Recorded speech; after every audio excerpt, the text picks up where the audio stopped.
Every morning before leaving, he would habitually reach out for the lunchbox. But today, I wasn't standing by the door. He frowned, thinking I was throwing another little tantrum, not knowing that this time, I was really him for good.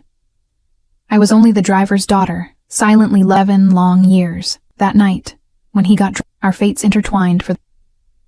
Even though I knew he still couldn't let go of his first love, I told him I was willing to stay by his side, to wait for her to come back.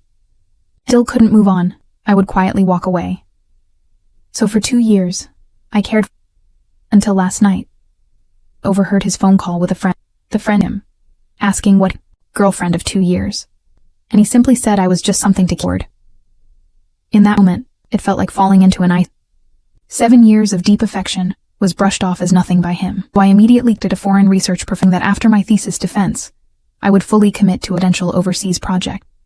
Now, he still dreamt his first love returning home, completely unaware that who loved him to the bone had already decided to disappear from his life. I cleared everything related to him, and sent love letters, and threw into the trash.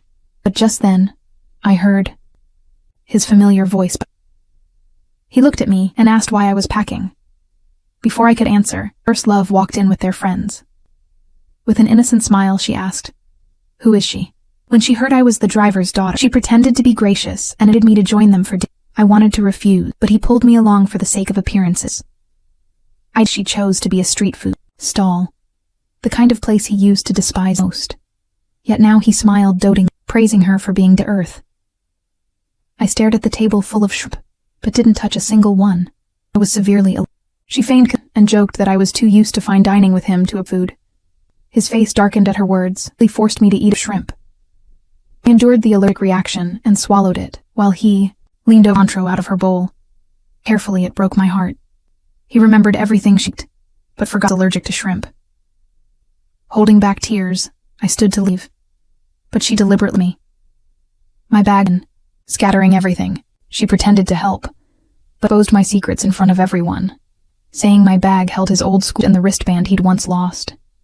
Their friends laughed, picking up my torn love letters. Every word, my love for him.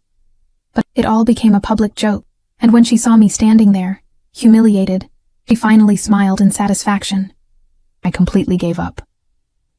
A week later, the professor sent my plane ticket. Thence, I would go abroad. But just before leaving,